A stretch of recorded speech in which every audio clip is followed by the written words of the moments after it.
Hello and welcome guys, स्वागत है आप सबका एक बार फिर से आपके अपने यूट्यूब चैनल में। मैं अभिषेक जैन आप सभी लोगों को स्वागत करता हूं और एक बार सभी लोगों से क्षमा मांगना चाहूँगा गाइस। थोड़े दिनों से तबीयत खराब थी, इसीलिए आपके कमेंट्स के जवाब नहीं दे पा रहा था और आप लोग जो भी क्वेश्चन पूछ रहे थे और आपके आंसर की भी अपलोड नहीं कर पा रहा था, तो सबसे एक बार फिर से क्षमा मांगना चाहूँगा। अब फाइनली तबीयत ठीक हो चुकी है, तो मैं आपके सामने आंसर की लेके आया हूँ 303 electrical design and drawing estimating costing and design of electrical installation की हम लोग आज आंसर की सॉल्व करने वाले हैं। तो चलिए आज की वीडियो स्टार्ट करते हैं। और गाइस, जिसने अभी तक चैनल सब्सक्राइब नहीं किया है तो जल्दी से चैनल सब्सक्राइब कर ले, बेल आइकन पर क्लिक कर दे ताकि आपको लेटेस्ट अपडेट हमेशा मिलते रहे। आगे आपको जितने भी आंसर किए हैं वो मिलती रहेगी। इसके अलावा आगे आप बीटेक करना चाहते हैं, कुछ भी करना चाहते हैं लाइफ में, तो उससे जुड़ी डिप्लोमा और बीटेक से जुड़ी हर जानकारी यहाँ पर पाने के लिए आप मेरे चैनल को सब्सक्राइब कर सकते हैं। चलिए अब आप वीडियो स्टार्ट करते हैं और प्लीज़ सभी लोग वीडियो को जो भी देख रहा है लाइक ज़रूर करके जाएँ, इससे मोटिवेशन मिलती है। तो प्लीज़ आपसे रिक्वेस्ट है, देखिए तबीयत खराब थी फिर भी आंसर की तैयारी करी जा रही है, तो आप लोग वीडियो को लाइक करना ना भूलें। चलिए गाइस, देखिए ये है estimating costing and design of electrical installation का क्वेश्चन पेपर। सबसे पहला क्वेश्चन है कि सॉकेट आउटलेट 3 पिन और 6 एम्पेयर का विद्युत प्रतीक चिन्ह कौन सा है। तो इस क्वेश्चन का करेक्ट आंसर होगा बी। अगला है साधारणतः निम्न वोल्टेज का अर्थ क्या होता है। तो गाइस, निम्न वोल्टेज का अर्थ होता है 240 वोल्ट के करीबन। ठीक है, 240 वोल्ट, 220 वोल्ट ये होता है आपका लो वोल्टेज। इसके बाद आता है ICTP मेन स्विच का पूरा नाम क्या है। तो ironclad triple pole switch इसका पूरा नाम होता है, यानी कि करेक्ट आंसर होगा थर्ड का सी। क्वेश्चन नंबर 4 देखेंगे, मुख्य फ्यूज बोर्ड स्विच रहित। सबसे पहली बात तो डिस्ट्रीब्यूशन बोर्ड अलग होता है, ये जो दोनों डायग्राम है ये डिस्ट्रीब्यूशन बोर्ड के हैं। फिर इसने पूछा क्या है, मुख्य फ्यूज बोर्ड स्विच रहित। अगर इसने स्विच रहित बोला है तो गाइस इसका आंसर सी होगा। ध्यान रखिए, अगर स्विच सहित बोलता है तो डी हो जाता। तो 4th नंबर का करेक्ट आंसर होगा C. Question number 5, auto transformer starter का प्रयोग किया जाता है। तो ध्यान रखेंगे, ऑटो ट्रांसफार्मर के स्टार्टर हैं वो 15 HP से ऊपर के इंडक्शन मोटर के लिए प्रयोग किए जाते हैं। वैसे 10 आता है, अब 10 यहाँ पे है नहीं तो 15 देखिए। अब यहाँ पे करेक्ट आंसर ये भी हो सकता है, क्योंकि अगर आप बुक्स वगैरह देखेंगे तो वहाँ क्या लिखा है 10 HP से ऊपर की मोटरों के लिए। यहाँ पे सिर्फ 10 HP लिखा है और यहाँ पे 15 HP की ऊपर की मोटर लिखा है, तो यहाँ थोड़ा सा कन्फ्यूजन हो सकता है, आप लोग देख लीजिएगा। मेरी नज़र में बी और सी दोनों ही करेक्ट आंसर हैं और मोस्ट करेक्ट आंसर मुझे सी लगता है। क्वेश्चन नंबर 6, 2 पॉइंट स्टार्टर किस प्रकार के मोटर में प्रयोग किया जाता है। तो 2 पॉइंट स्टार्टर की अगर हम बात करें तो 2 point starter DC series motor, बिल्कुल करेक्ट आंसर है, DC सीरीज़ मोटर के लिए प्रयोग किया जाता है। अगला क्वेश्चन है, निम्न में से क्या क्रय विक्रय प्रक्रिया का भाग नहीं है। तो क्वेश्चन नंबर 7 करेक्ट आंसर होगा इसका डी, स्टोर। ये क्रय विक्रय, इसमें कोई सीन ही नहीं है क्रय विक्रय के अंदर स्टोर का। क्वेश्चन नंबर 8, ऊपरी प्रभार में निम्न कौन सा खर्चा सम्मिलित नहीं है। तो ऊपरी प्रभार की अगर मैं बात करूं तो इसमें जो खर्चा सम्मिलित नहीं होता है वो है कुशल कारीगर की मजदूरी। क्वेश्चन नंबर 8 करेक्ट आंसर होगा सी। क्वेश्चन नंबर 9 देखेंगे, आगणन एवं लागत की अनिवार्य आवश्यकता है। तो उपरोक्त सभी। क्वेश्चन नंबर 9 करेक्ट आंसर हम टिक करेंगे, option number D. Question number 10 इनमें से कौन सा सही है।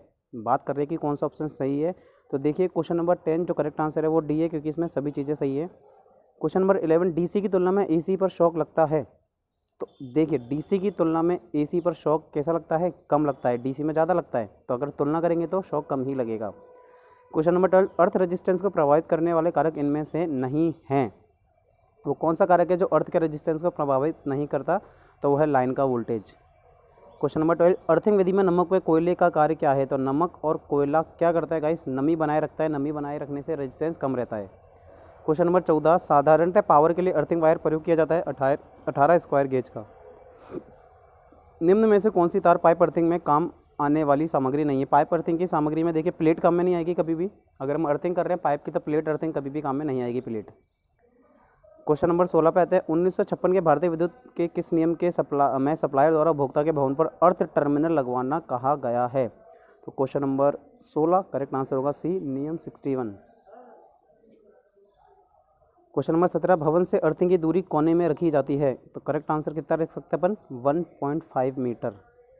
भवन से अर्थिंग की दूरी कोने में रखी जाती है, तो करेक्ट आंसर होगा 1.5 मीटर। क्वेश्चन नंबर 18, धातु से बने खंभों में अधिकतम सुरक्षा गुणांक का मान क्या होता है, 2।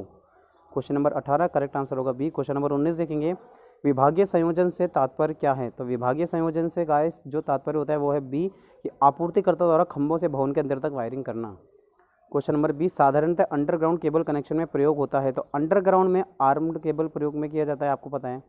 क्वेश्चन नंबर 21, विद्युत संस्थापना के लिए चालक या केबल या तार का आकार ज्ञात करने के लिए किन बातों का ध्यान रखना चाहिए। तो यहाँ पे सभी बातें इंपॉर्टेंट है। क्वेश्चन नंबर 21 करेक्ट आंसर होगा डी। क्वेश्चन नंबर 22, एक कलीय यानी कि सिंगल फेज अल्टरनेटिंग सर्किट के लिए मेन स्विच का प्रयोग किया जाता है, कौन सा होता है? डीपीआईसी स्विच। भारतीय विद्युत नियम के अनुसार शक्ति भार कितने से ज़्यादा नहीं होना चाहिए? 3000 वाट से ज़्यादा नहीं होना चाहिए। ये रिपीटेड क्वेश्चन है गाइस, मेन एग्जाम में भी आया था।